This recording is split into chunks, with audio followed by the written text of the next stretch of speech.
Welcome to another episode of Business of Motorsport. Sanjay, how are you doing? I'm doing fantastic this fine day. How are you?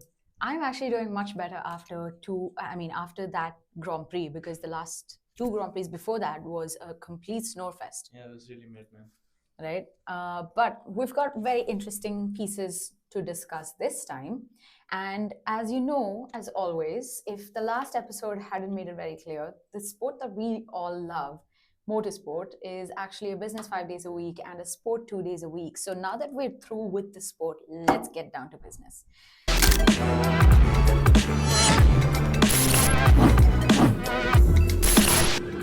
So the first thing on the agenda today is actually a very interesting subject. Although I have to admit that it's coming to us a little late. So we are picking it up almost after a month since it got announced. We have a problem if a carbon neutral fuel company goes out of business in 2025, don't you think?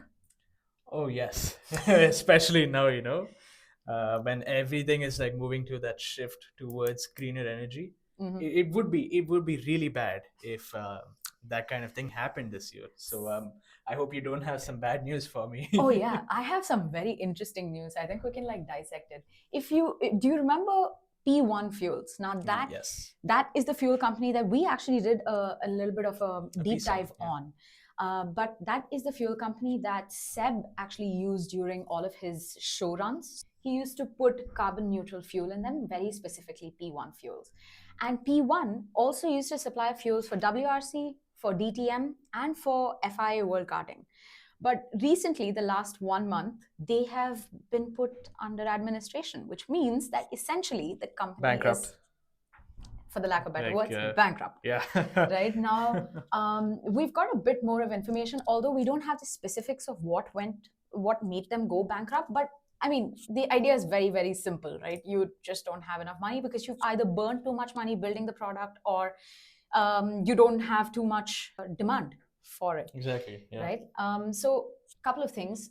One is they were unable to meet several critical financial obligations, notably the payment of customs duty essential for fuel supply. The fact that you don't even have that money, which is essentially not even along your product costs, it's along your shipping costs essentially. Yeah. If you don't have money exactly to pay that, then how are you going to have money right? for R&D, your product, your actual thing? Exactly. Your service. But a little bit more about P1 fuels. They are I wouldn't say the world's first, because I think we've made a lot of headway in terms of clean tech and clean energy the last couple of years. But P1 was definitely one that had positioned itself for motorsports and for racing, right?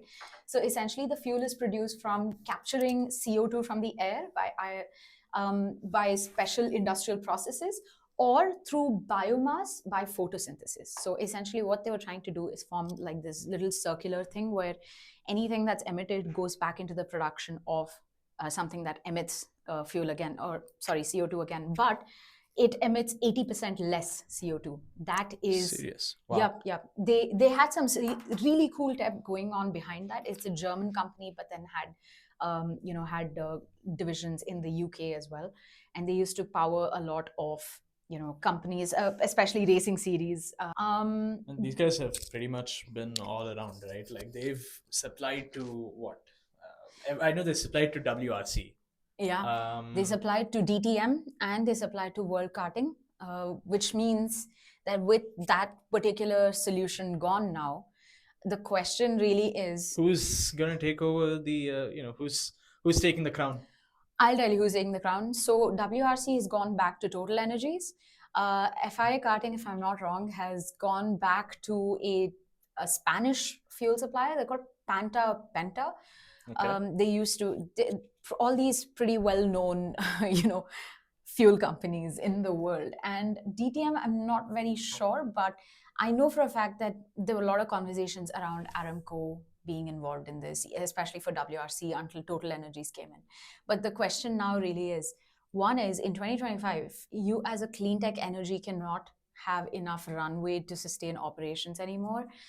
There is a problem.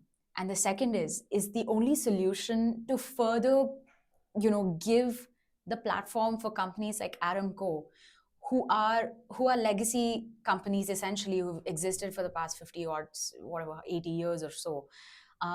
These guys have so much of money and they've made so much of progress, yes, through fossil fuels, but now they have a lot of capital and they have a lot of patient capital to put and deploy and experiment with solutions using platforms like Motorsport.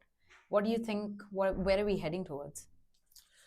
I think it's an interesting question because you kind of look at history, right? And you look at, especially in the startup world, what you are describing is the whole disruptor versus status quo kind of role, right? Yeah. Where something has been established for a long period of time, and then suddenly, some people who came out of their mom's garage, start wrecking shit up. I think we did. Fine. FI penalty. Penalty, $10,000 fine. In all honesty, the FIA could have just funded this They company really could have, yeah. with all the penalties that they've been sort of levying. Giving away. Anyways, but the whole thing is, right?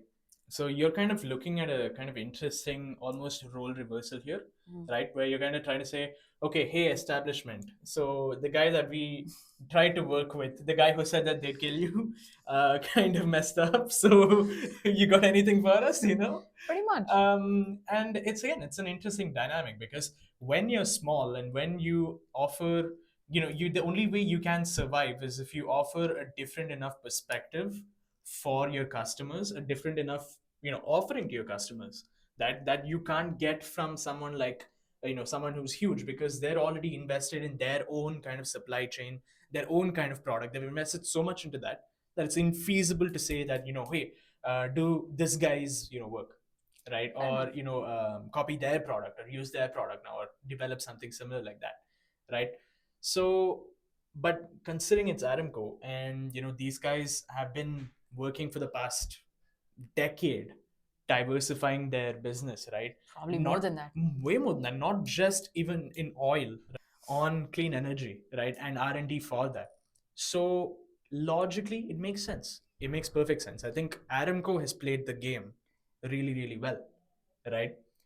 And it's a little unfortunate, but well, that kind of happens. It seems that smaller companies are naturally a lot more volatile, right? Naturally. So I think, considering also like the state of funding that we are at, right, the market is at for startups and businesses, you're going to see a lot of like these kind of shoot yourself in the foot and let the big guy come back kind of recoveries. Good point, actually. I want to touch upon this subject. So staying in the whole climate conversation still, right? We've seen this happen with jet fuels. So there was a company that was burning trash in order to create jet fuel for aviation companies. And Wow. This is not like a one-off thing. There are multiple companies that are trying to do something similar. And you will see that corporate venture capital, especially from United Airlines and so on, these guys have targets. So 2030, we want to be a carbon neutral company or a net zero company or something like that. Now, those guys have funded these startups who are taking heavy risk and heavy on innovation and heavy on like research and so on. They've invested into these companies that are now going bust. And so big companies are actually drawing back their commitment to going carbon neutral by 2030. So their climate targets are actually being slashed or being reversed or revoked.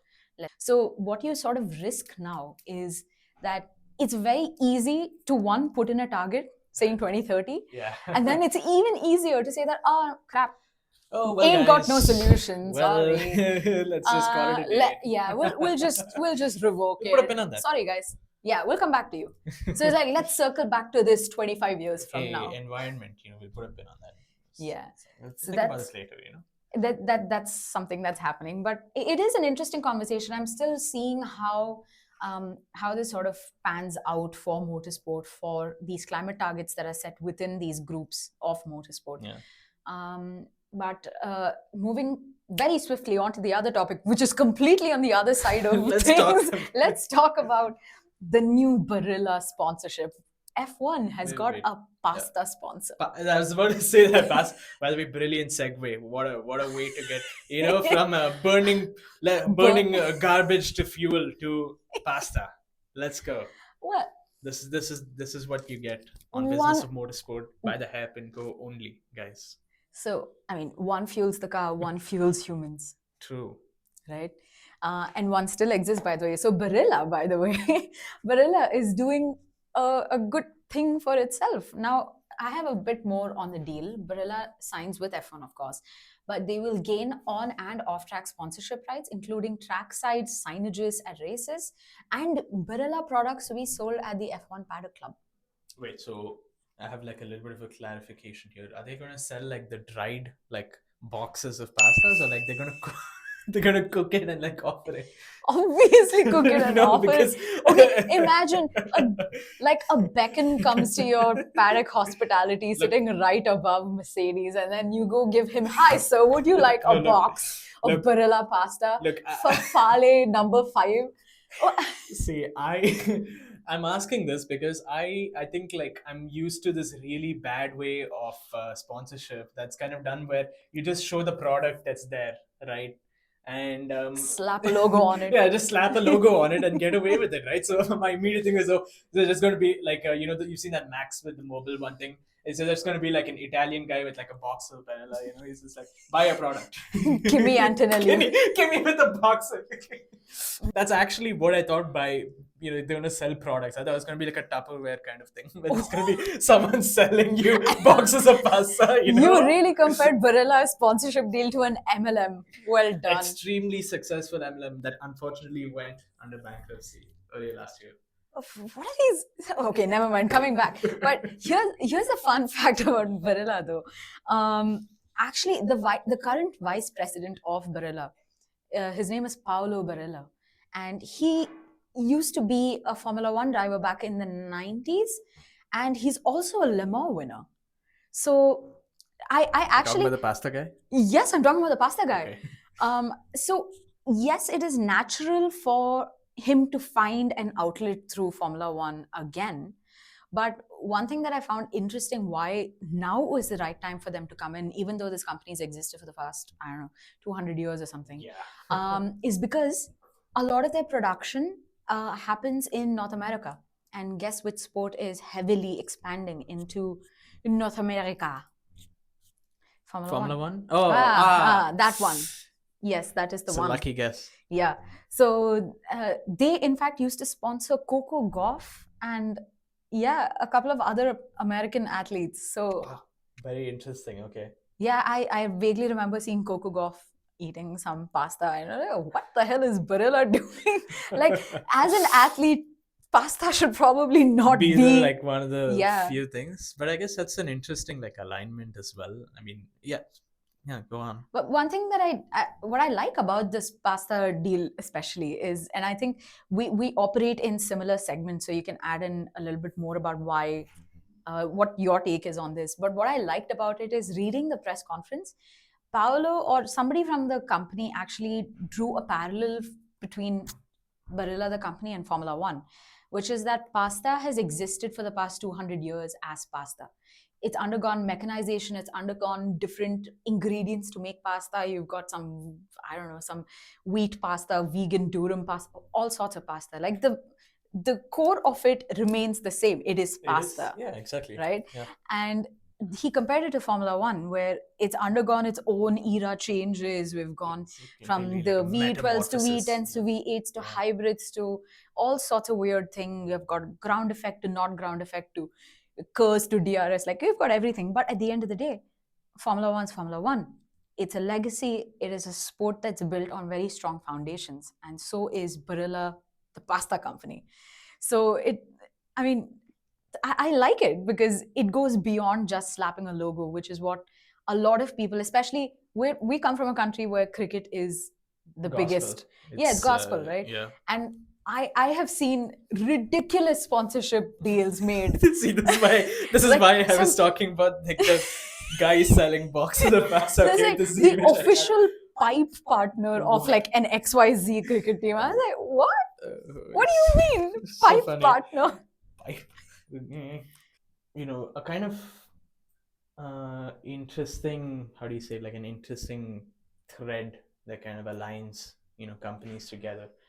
But again, like it's, it doesn't really come down to the exact product, right? Like the one-to-one product, because even Formula One has had, those eras of sponsorship, right, which reflect the kind of state of society of like of people of that generation as a whole, right? You're talking about your 2000s Marlboro and cigarette companies, and then you're talking about 2010s when your tech companies started coming, and then 2020s you started seeing like Web3. Web3 crypto companies, right?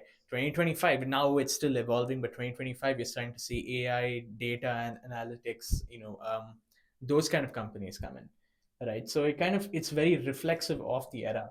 And sometimes, what this allows you to do is actually, where the value comes in is always in the contrast, right? So the pioneer, kind of sets the stage, and then everybody follows after that, right? So I think I think crypto.com like kind of was the first big sponsor, right, in Formula One, in the crypto era. They sponsored Mercedes, right? No, no, no. Or It's the company that went down. It's not crypto.com. FTX. FTX, FTX, FTX, my bad, FT. my bad. There's so many of these, but they kind of paved the way for Bybit, and I think Crypto.com, Yeah. and whatever else. There's like tons of them. But what basically happens is that they kind of create contrast, right? So when suddenly in the space where it's all about AI, tech, data analysis, all of that, suddenly you have pasta coming in, and you're like, what is going on? That's why we're discussing this. You and I wouldn't be surprised whatsoever if OpenAI said that they're going to be sponsoring. Like, yeah, Yeah. okay, we understand, right? Right. Or if Google, I mean, Google already does sponsor a lot of stuff, right? So it's not that surprising. But then pasta comes along, you're like, what? So I guess in a way it really is a perfect timing for them to get into the sport, because again, like, the value comes from the lack of something, right? And I think this could potentially, who knows, this could kind of usher in like an era of these kind of strange, unusual brand deals. Another thing that makes all the difference and is all about contrasts is the world of fashion in motorsport is changing. It's always been changing. I think it's a matter of, like you say, reflective of the times, right? Yeah. But one thing that's really popped up the last 2 3 races is whenever Kimi Antonelli and George Russell walk out in that weird spacesuit jacket made by Adidas. Yeah. Now that has actually got a very interesting story. That's not just any random cool weird looking jacket.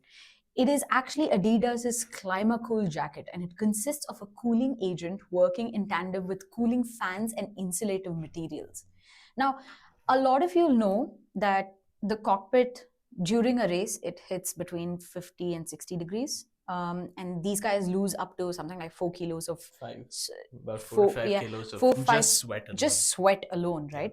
So it makes it even more imperative for these guys to manage their body cooling, and the only way that you can manage your body cooling is before and after the race. But before and after the race, they can only do something as easy as putting a bag of ice or wearing those vests, which basically cool you down on a very epidermal layer, Right. on a just a very skin level sort of thing. But these jackets, they're actually being built in a lab, by the way. I have a bit more information here. Created cooling vests alongside industry leaders like Inutech, created almost double the impact of wearing just a cooling ice vest on the skin. So basically, Jeez. it not just cools your skin, but it tries to Cools lower all your the. core temperature. Like I mentioned before, fashion and Formula One have always gone hand in hand.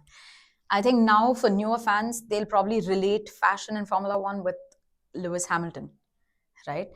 But what I'm seeing now is it is fashion plus functionality, which is kind of being used as the foreground of innovation in Formula One, especially with respect to fashion. And you would want to essentially take a look at that deal that Ferrari have made with Lewis Hamilton as well.